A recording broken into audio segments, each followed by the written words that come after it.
We are live. Welcome everybody to the Counseling of El Paso Facebook page. Today the tables have turned. I get to be the host for this Q&A with Jazmine.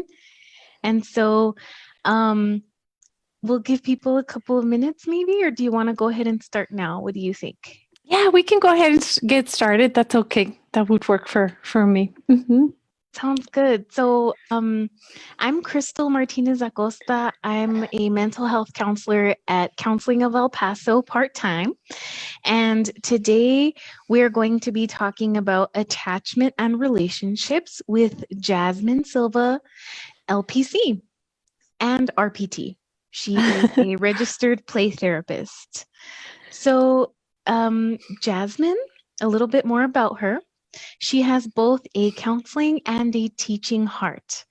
Prior to entering the counseling profession, she was a teacher at Ascarate Elementary for 5 years.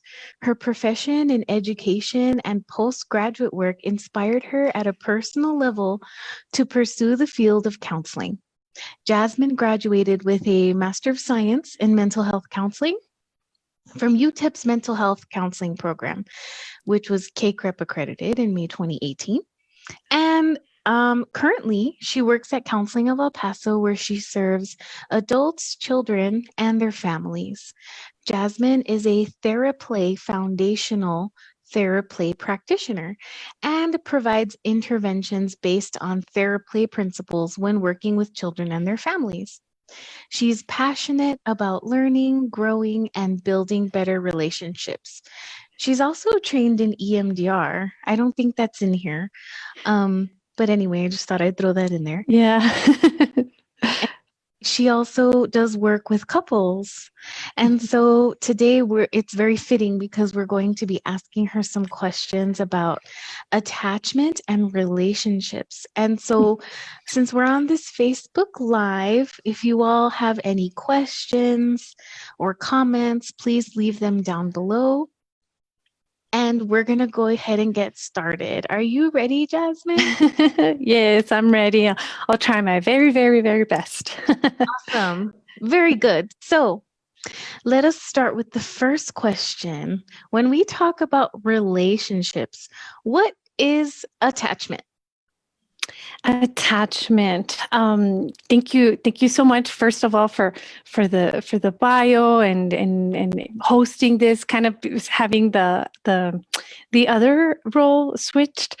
And for attachment, what it means is it's a concept that was developed or that we became aware of when we look at the parent-child relationship.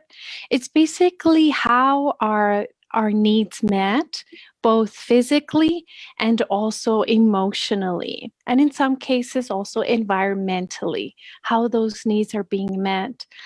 It starts from when we're babies and we receive care, we're put to sleep, we are fed, soothed, loved, paid attention to. And then it evolves as we start growing and we start perhaps needing a little less. Maybe we can take over some of those self-care needs, maybe our own sleep routine, our own feeding schedule, and our own rhythm, our own routine. But that doesn't mean we stop needing people. We still have emotional needs that occur. And one of the things that I really like that I came across is that attachment is a lifespan need.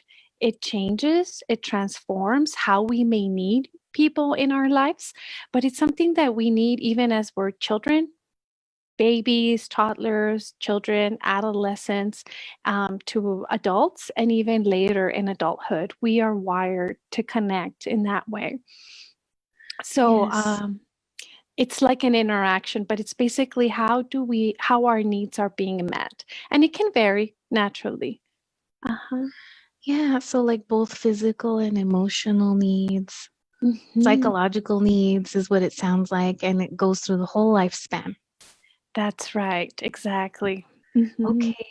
So when we discuss attachment, what are the types of attachment that you can have with someone? Beautiful question, and thank you.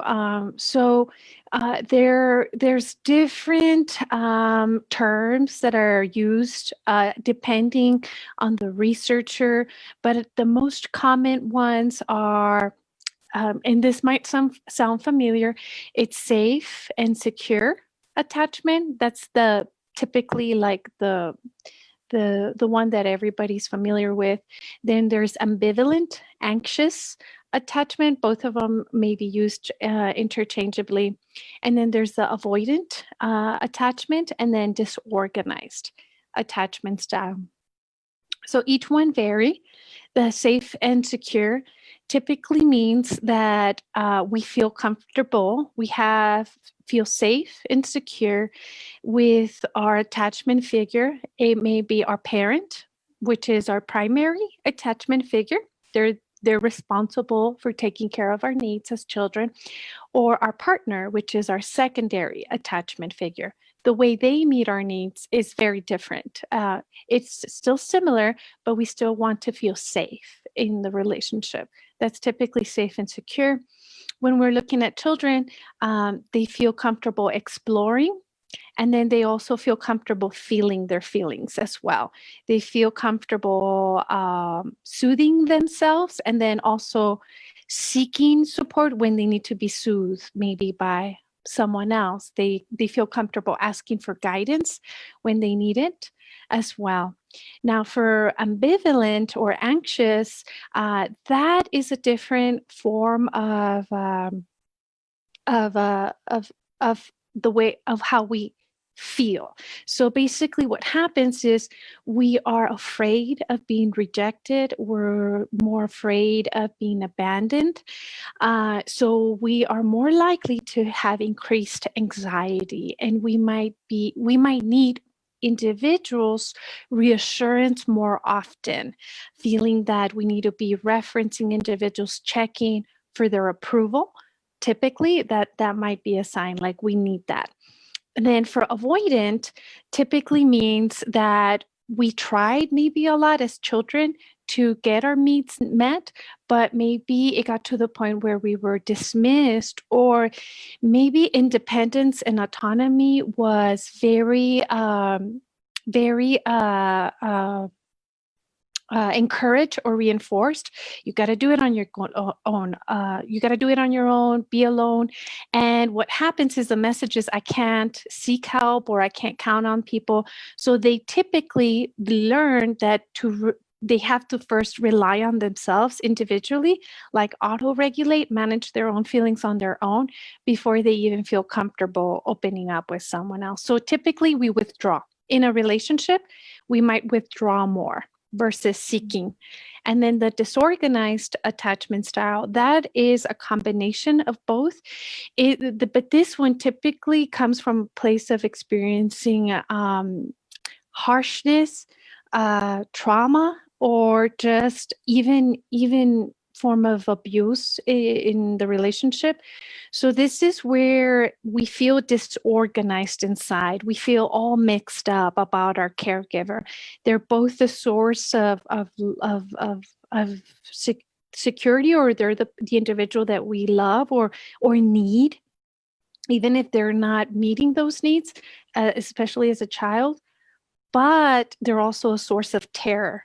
They're also a source of fear. So it's a lot of times what can happen is we know we want the connection. We want to feel connected to another individual, but we feel like we can't trust. It's hard to open up. It's hard to reach out because we don't know what to expect. So that's what disorganized to me looks like. And then just to add another note on that, it can look different between parents, mom and mom, dad and dad. They could have a different way of treating the child.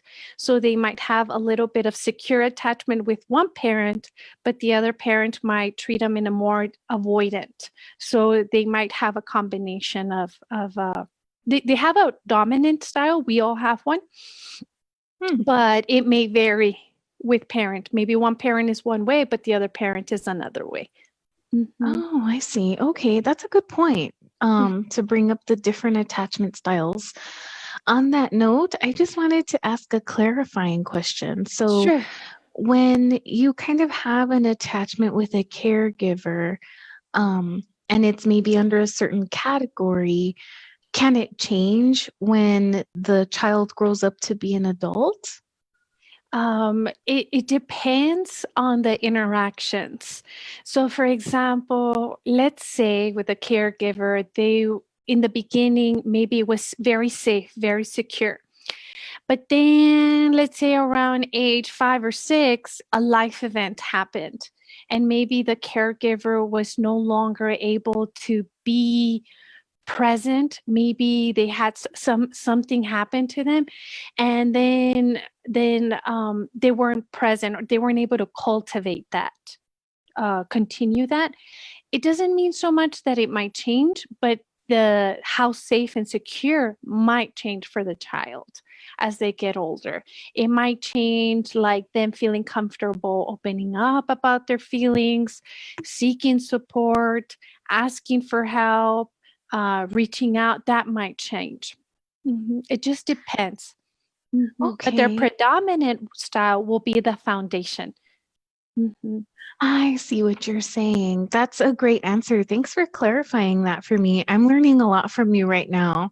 Oh, thank So, you. um, along the lines of secure attachment, since we were kind of talking about what secure attachment looks like with children and adults, what are kind of the do's and don'ts if you want to establish a secure attachment with somebody? Okay. So when we think about, so a lot of times what can happen is we can associate attachment with dependency, like to be attached is a bad thing, or it means that we depend on someone. But when we're talking about safe and secure, we're talking about that ability to be comfortable with ourselves and feeling comfortable in a relationship.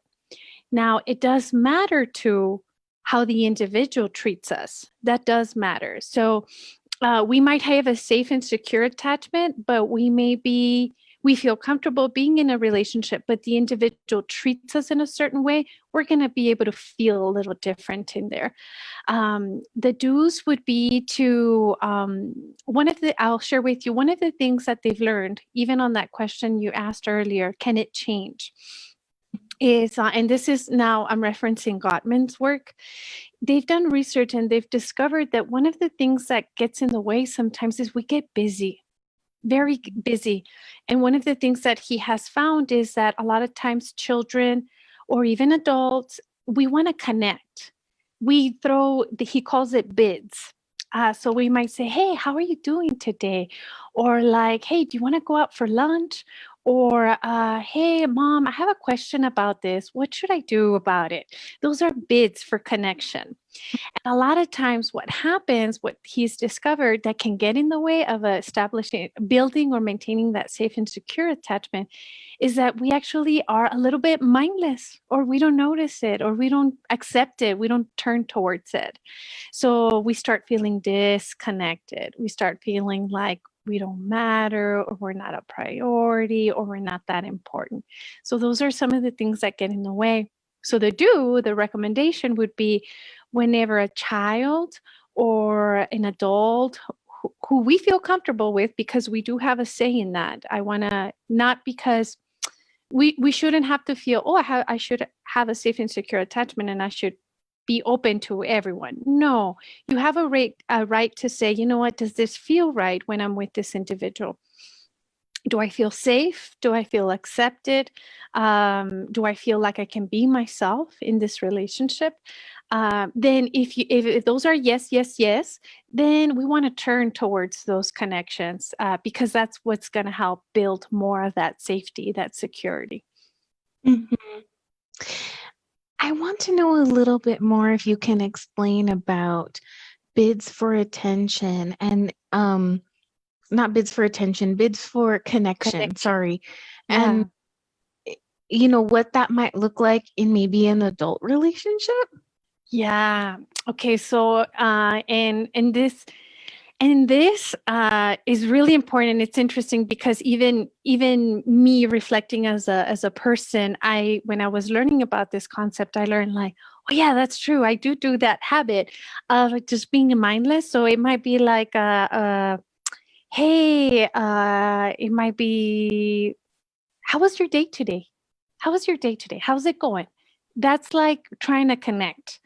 And then let's say we're like, good, it was good. Okay. And then we like literally turn around and we're not paying attention. We're not kind of keeping up with the conversation. That might feel for like the other individual, like, oh, they don't want to talk. So typically individuals might stop wanting to connect. And then sometimes this is the opposite of what can individuals get. How was your day? How's it going? Why do you always ask? You're always bothering me and this and that. Now that Yeah. that's Yeah. going to discourage the individual of asking, and it might even turn into like a conflict. But what they found is that either we turn towards connecting, we turn away, disconnection, or we turn against even more conflict. Mm-hmm. Okay, so the concept of mindlessness is just where your mind is somewhere else, like it's not focused on the connection. So, like if somebody's on their phone, they're Uh-huh. like over here, and then the other person's talking to them, and they're Uh-huh. like, yeah, then Uh-huh. that's kind of like Turning away. don'ts. Yeah, like Uh-huh. turning away from the connection or not how a secure attachment style can be built. Exactly. Built. Hmm. And then like you're on your phone, like, why do you bother me? Turning against. So that's like that gets in the way. And I just want to note a little note. And again, this is from Gottman's research. They have found that relation couples who are in relationships where they turn against more often, turning against, like being critical, being harsh, being defensive, they're more likely to separate sooner. And then the other couples where they turn away, they'll last longer, but it maybe might take them longer to separate. So they feel like there's not conflict, but it just doesn't feel good to be in the relationship. There, I see. because there's no connection. Mm-hmm. Yeah. I see what you're saying. Okay, that Mhm. makes a lot of sense. So, given that, and we're talking about relationships that we're in and how that might not feel good to us, how do different attachment styles impact our mental health? Our mental health. Okay. So that's a very good question. So in this one I will reference to Dr. Amy Banks' research. She has a beautiful book called Wired to Connect. I might even be able to put that resource. I'll just Google it and I'll put it here on the Facebook Live. So this is something interesting that she found. She found that individuals either who are on our mind, let's say we don't see them, but they're on our mind. We think about them a lot. Individuals who maybe they're not that important to us, like on a value system that we have, but we interact with them frequently. And then also individuals who we consider important, especially the ones who are on our mind and then we interact, they matter a lot. They impact our day-to-day interactions a lot. So what she found is a way to assess uh, those interactions, the ones on our mind or the ones who we interact daily, and even the other ones, the regular day-to-day, that are important to us or we spend a lot of time with, to assess, do I feel safe when I'm with this relationship? Do I feel that I'm accepted in this relationship? Do I feel like they're trying to change me? He or she or they is trying to change me? Do I often feel like I'm being criticized? And then when it comes to safety, do I feel like I can just be myself? Is it okay to be myself?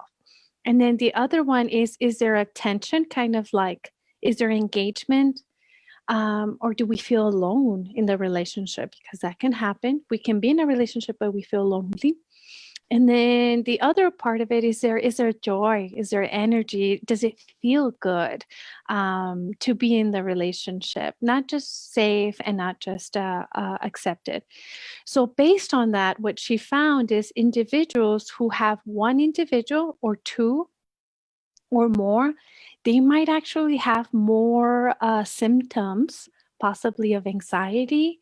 Maybe they feel hypervigilant. They don't know what to expect. They don't feel secure. They don't feel safe. So that the body is going to get activated into fight or flight or freeze responses in some cases.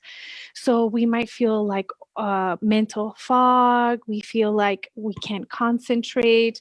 We might feel irritable. We might feel sad or depressed. So that's that. But what does she recommend? She recommends that a way to be able to buffer that, if we have to see individuals maybe regularly and they're not so pleasant to be around, or they're on our mind, she mentions this: either if you have to have interactions with those individuals, bring someone who you do feel safe. Maybe reduce the frequency if possible, of how many times you have to see certain members if they don't feel safe or secure. The other thing that she recommends too is introducing other individuals to your group, to 5. She talks about 5 people who are actually safe, who are secure, who are enjoyable to be around with, who are encouraging, and who are supportive. That's actually going to help with those 1 or 2 or 3 individuals who are a little hard to be with. Mm-hmm. I see what you're saying. So it does have to do with relationship quality, which I want to get back to in a little bit, but we have a question from the audience. Okay. Yes, so, most definitely. They're asking, how can you approach someone about learning attachment styles? How can you approach someone? Okay, I'm gonna try. So approaching, like, I'm wondering if it's a parent or a loved one. Oh, yeah, those are good clarifying questions. Yeah. I'm not sure. It's just in general, like, how can you approach someone about learning about the attachment styles? Okay. Yeah. Okay.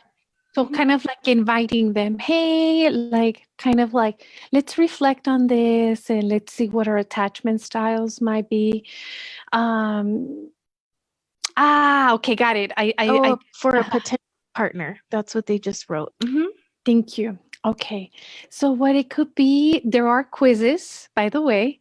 I found one, and it's actually designed for potential partners as well. It's for individuals who are dating.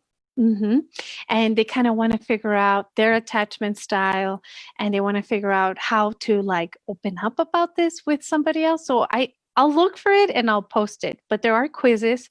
But it may be something like, one of the things that I've learned is sometimes inviting somebody to talk about this might be a little bit of disclosure. It may be about like being able to say something like, hey, I know we're getting to know one another. I really like you, or I really like how this is going. This feels good. I'm learning about this. I've discovered this about myself. This is how I grew up, or this is a little bit about my experiences and how my needs were met. This is what I've learned. And just kind of sharing that, opening up the conversation, and then to see how they feel about it. What do you think about this? Kind of having open-ended questions and being curious about what their take is on it. And then you could have a conversation, always like understanding back and forth, like, yeah, this is kind of like vibing. And then at the end, it could be like at the end, after discovering what their take is, because they could be like totally like, whoa, this is new. I have never even considered it. Or it may be uncomfortable, especially if they This is important. Not everyone feels comfortable about feelings. A lot of us might have an experience that feelings are bad or feelings get in the way. And if they start kind of noticing, ooh, this, I don't want to talk about that stuff that happened to me or how my parents or caregivers were. So if that happens, that's normal. It's very common for individuals to not feel comfortable with feelings, but that's also feedback for you to know, like, oh, okay, maybe that's something that this individual might need some help or support with, or feeling safe enough to feel feelings. And then at the end, kind of sending an invitation. Hey, I'd like to invite you to take this quiz. I took it. It was super cool. And this is what I discovered about myself. Can I share it with you? Like asking for permission, like letting them feel like they have a say in the process. Mm-hmm. Yeah, that's a really good answer. I feel like sometimes it's maybe not the world that other people live in. Like Yeah. we study it or we know about it as therapists or other types of people who are looking into attachment or we're interested in something. It doesn't have to be about attachment either. It could just be something we're just interested in and then we want to try to engage the other person. And it's kind of hard to do that if they don't know what we're talking about or they don't have any interests. But I think those are good strategies. So starting with like self-disclosure, like you said, and then being able to like engage them that way. Like, hey, there's this quiz that I took and this is what I found out. I wonder about you, like Yeah. letting them have the choice and the say to participate with you. There you go. Participate is very like benevolent. It's very like, yeah, I want to participate in that. Of course. It feels good. And then I would just invite a lot of open-ended questions, a lot of dosage of curiosity. Like, I'm interested in your world. I'm interested in who you are as a person. Versus judging them, right? Mhm. Like, oh, no wonder that you're like that. Or I can Mhm. see where you get that habit from, or whatever. It's just kind of like, oh, I'm curious Oh, about that habit. Or, oh, okay. So when that happened, how did you react or whatever? So, like, as being mhm. curious Mhm. versus judgmental. Yeah. Okay. Right. Very good. I know that in the beginning, oh, not in the beginning, maybe a couple questions ago, you were talking about I think what we call relationship quality, or is Mhm. that something Mhm. different? I don't know if you want to explain a little bit more about relationship quality. Quality? Yes, most definitely. So, um, what I've been learning is everyone has a different way of measuring quality. So, for example, earlier, I know in the bio, we explained that I use TheraPlay.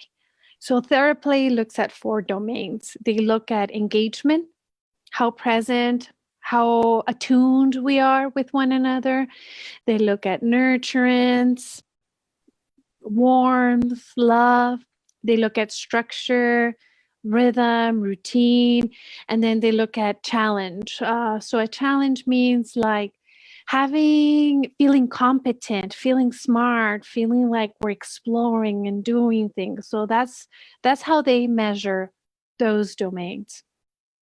But then, like Amy Banks, she will look at acceptance, safety, engagement, and then also she calls it energy. How energized do I feel? And then with Gottman uses attachment too, safety and security, but then they look at other parts of it like exploration, feeling. They look at another principle that's very important is, as a couple, do we feel like we have a shared meaning, that we feel like that this is more existential need that we develop as adults? Do we feel that we are growing together? Do we feel that we dream together? And that we, even if we disagree in each other's dreams, that we support and cultivate that vision for one another. And then also romance. So in couples, it would be romance and excitement and passion. That would be a different relationship quality that is also important. Very Okay. important, in fact. Yeah. So then how does relationship quality affect mental health? So it may be So, for example, when we look at children, they may seek some of those needs. So let's say they need to be, maybe they need some nurturance, or they need to feel loved. If they don't feel that is being met or satisfied by their caregivers, their primary attachment figures, maybe they'll find other ways to find it. It may look like, it may look through externalizing behaviors. So sometimes it might look like tantrums. It might look like, maybe even some at-risk behaviors where they're trying to see if maybe they can even seek it from other individuals as well. And the reason I say at risk is because sometimes it's not safe to seek it from other individuals when they're children. But it's just they know their body needs something. They need that warmth. They need that love, and they might naturally seek it somewhere else. Or it may look like, in some cases, I want to be very careful and sensitive to this, and they might seek it by attention. So it may be, if they learn that they only receive attention when they do things that get them in trouble, then they might confuse that's how that need is being met. I get seen, I get cared for, maybe I will get the attention that I'm craving for. And adults, it's a little different. It may feel like, it may either lean into anxiety, it may lean into even some trauma responses. And this can happen sometimes when there has been a real rupture in trust. It may feel like there was a betrayal that occurred. And that's where a lot of times it may feel, because if there's something that can hurt attachment, is a sense of betrayal, sense of abandonment. And the reason I say trauma symptoms is because individuals who experienced it in the relationship may have trauma-like symptoms. Mm-hmm. Yes, which could be, can you maybe give some examples? Examples Maybe. of what it may be look like? Yes, I can do that for sure. I just want to make sure I clarify the other impact in adults. It may be sadness and depression, feeling lonely in the relationship, like I'm here, but I don't feel my partner is with me. They don't know me, or I don't know my partner. It may feel that way as well. When it comes to trauma symptoms, I'm referring to like sense of betrayal or abandonment. Sometimes it can occur when there has been some sort of infidelity in the relationship or an affair. It could also happen when there is abuse, physical, emotional, or neglect, like that form of abuse in the relationship as well. That's where it can lead to trauma-like symptoms. Mhm. Mhm, The yeah. reason why I say that is because there may be flashbacks, images, body sensations, hypervigilance, trouble sleeping, intrusive thoughts, feeling on edge, feeling triggered, certain things. That's what I mean, trauma-like symptoms. Mhm. Is it possible for people, this is just out of my curiosity, Sure. we're talking about this kind of like rupture in a relationship. Is that repairable in some cases, even with kids or adults, any of those relationships? Oh, thank you. I love this. This is so important. So important. I'm glad you asked that question.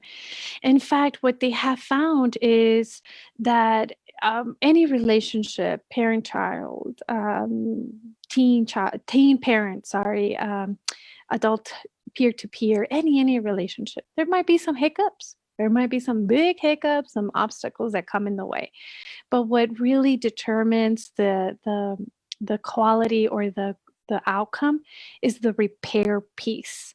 So that's very important. I'll go ahead and share a little bit like what the recommendations are with Gottman, and then a little bit with children.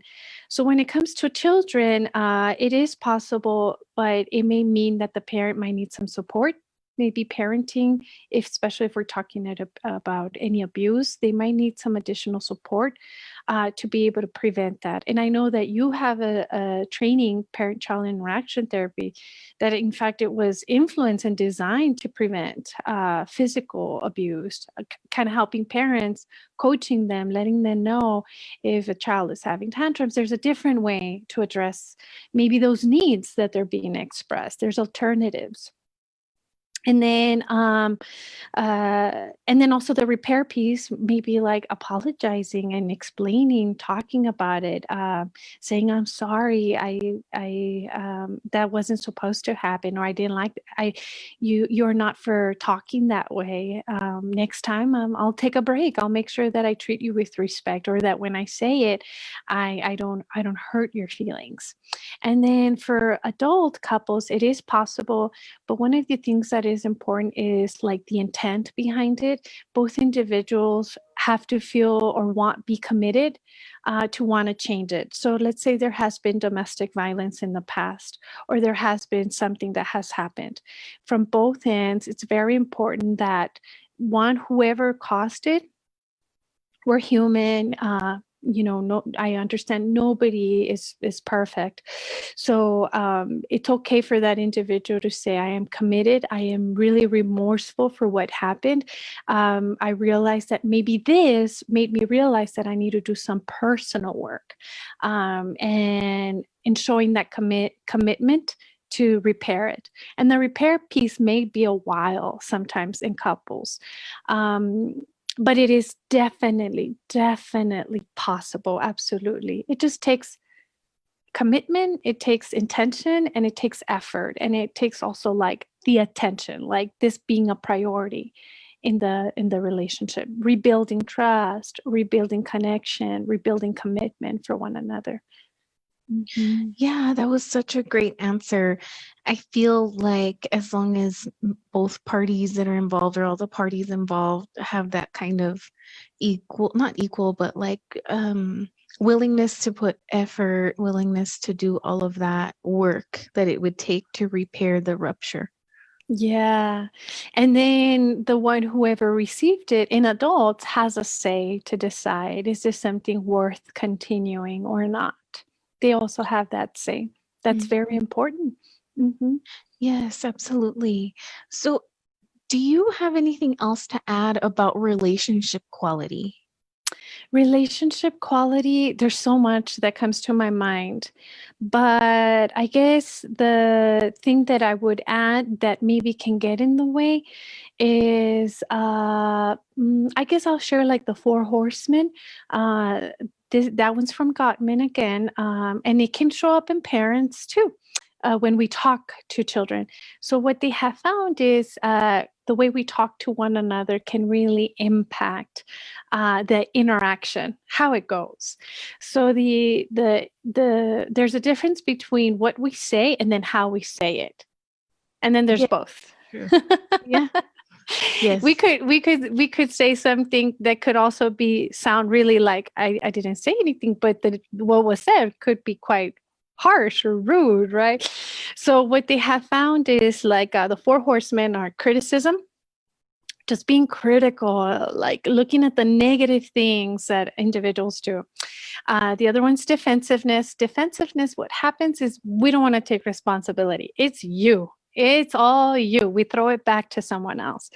And then naturally, that doesn't feel good when we receive defensiveness. Defensiveness feels like, yeah, I told you about it. Didn't I tell you? Like that, like turning it back, making it about them versus saying like, oh yeah, my bad. I totally forgot, or something like that. So that one's that one. And then the other one's contempt.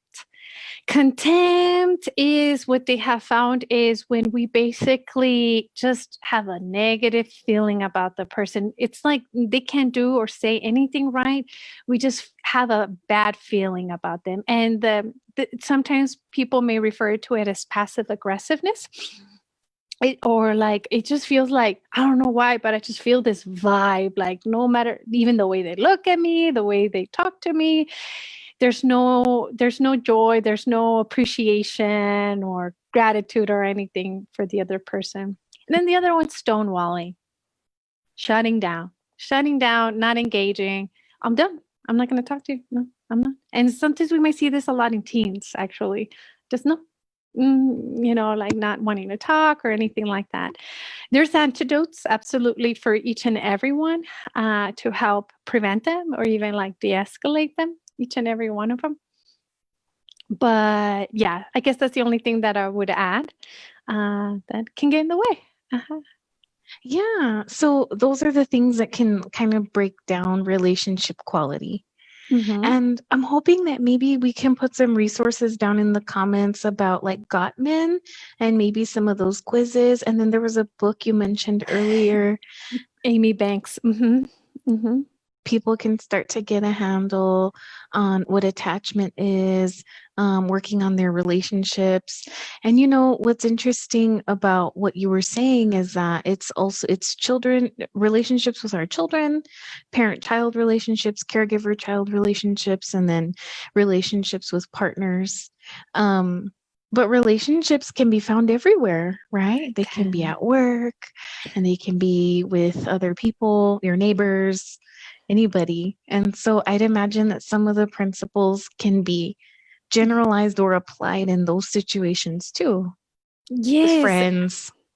Mm-hmm. Friends, exactly. And that's coworkers, supervisor, supervisee relationships. They're all important and they play out. So basically, that's what they have found, that a lot of these principles can be generalized. Now, how much we might need might be different. We might not need so much from maybe a classmate, but we might need a lot from our mom, from our dad, from our partners, Mm-hmm. from our sibling. Mm-hmm. Yeah, it kind of reminds me of that saying that says it takes a village, right? Like we all need like our own little village and kind of like those nurturing relationships at different levels with different people. That's very interesting. This is fascinating. I think attachment is super important. And as you know, I'm a trauma therapist. So like when trauma happens, there's sometimes or almost always an effect on attachment, right? So it's interesting to me in that way. And that's how I kind of understand it. But everything else that you were saying is like gold and like totally awesome. So I'm really glad that you're the expert on this. And I don't see any more questions, but if anybody has any last minute questions that they want to ask Jazmine about attachment or relationships, we have a couple minutes left. But for now, I'm wondering if you want to give maybe information about Counseling of El Paso while we wait for some other questions. Yeah, most definitely. Right now we're providing services online. It's telehealth, and then we are also located on 6955 North Mesa. Street Suite 304. We're in the intersection between Wrestler and Mesa Street. And then our phone number is 915-209-1234.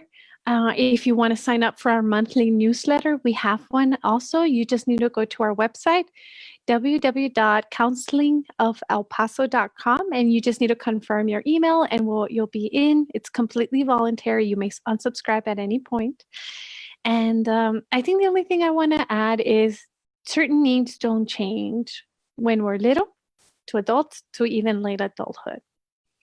We all have a need to feel seen, heard, cared for. We have an internal need to feel that my existence matters, and even more so to someone. I matter to someone. So that's something that doesn't change. And it's okay if we have those and we're recognizing I have these needs in relationships. That's healthy. That's exactly what we were wired to do. So that's basically my last, in case there is anything else that is asked later.